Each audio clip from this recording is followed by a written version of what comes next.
রাজধানীর শাহবাগ থানার সন্ত্রাসবিরোধী আইনের মামলায় সাবেক মন্ত্রী আব্দুল লতিফ সিদ্দিকী, ঢাকা বিশ্ববিদ্যালয়ের আইন বিভাগের অধ্যাপক শেখ হাফিজুর রহমান কার্জন, সাংবাদিক মঞ্জুরুল আলম সহ ১৬ জনকে কারাগারে পাঠিয়েছেন আদালত।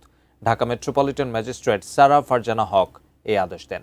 সকাল 10:30টার দিকে সন্ত্রাসবিরোধী আইনের করা মামলায় গ্রেফতার দেখিয়ে তাদেরকে আদালতে তোলা হয়। রবিউল ইসলাম রবির রিপোর্ট।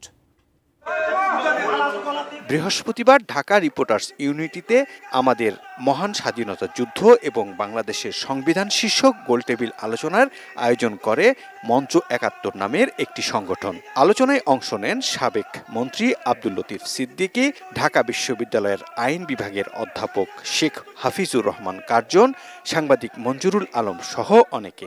এ সময় অন্তর্বর্তী সরকারের বিরুদ্ধে সংস্কারের নামে দেশের সংবিধানকে ছুঁড়ে ফেলার পায়তারা হচ্ছে বলে মন্তব্য করেন বক্তারা। সেই সাথে ২৪-এর গণ অভ্যুত্থানের সকল শক্তির বিরুদ্ধেও সমালোচনা করেন তারা।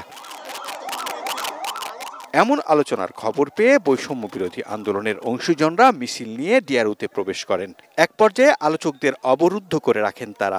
দুপুর 12:30টার দিকে লতিফ সিদ্দিকী, শেখ হাফিজুর রহমান কার্জন, সাংবাদিক মঞ্জুরুল আলম সহ ১৬ জনকে পুলিশের কাছে তুলে দেন অবরুদ্ধকারীরা। গতরাত ১টার দিকে রাজধানীর শাহবাগ থানার উপপরিদর্শক আমিরুল ইসলাম বাদী হয়ে সন্ত্রাসবিরোধী আইনে আব্দুল লতিফ সিদ্দিকী, শেখ হাফিজুর রহমান কার্জন, মঞ্জুরুল আলম, আব্দুল্লাহিল কাইয়ুম সহ অজ্ঞাতনামা আরও ৭০ থেকে ৮০ জনের বিরুদ্ধে মামলা করেন। টানা সপ্তমবারের মতো বেস্ট টিস্যু পেপার ব্র্যান্ড হিসেবে স্বীকৃতি পেয়েছে বসুন্ধরা টিস্যু। এ মামলায় শুক্রবার সকাল 10:30টার দিকে তাদেরকে ঢাকা সিএমএম কোর্টে তোলা হয়। এ সময় মামলার তদন্তকারী কর্মকর্তা ও শাহবাগ থানার উপপরিদর্শক তৌফিক হাসান আসামিদের কারাগারে রাখার আবেদন করেন। অন্যদিকে আসামি পক্ষের আইনজীবী জামিন আবেদন করেন।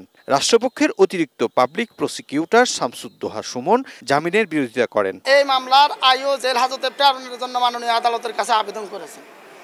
আমরা রাষ্ট্রপক্ষে শুনানি করেছি এবং আসামিগণের পক্ষেও তাদের আইনজীবীরা শুনানি করেছেন।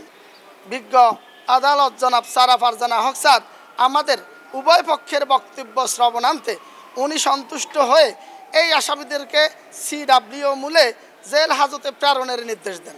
আসামিপক্ষের আইনজীবীরা বলেন, মব সৃষ্টি করে তাদের অসম্মান করার পরও ন্যায় বিচার পাননি তারা।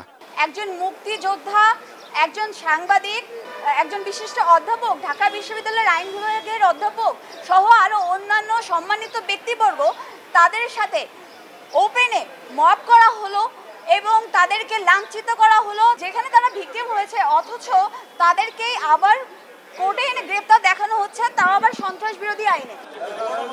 রবিউল ইসলাম রবি, এটিএন নিউজ, ঢাকা।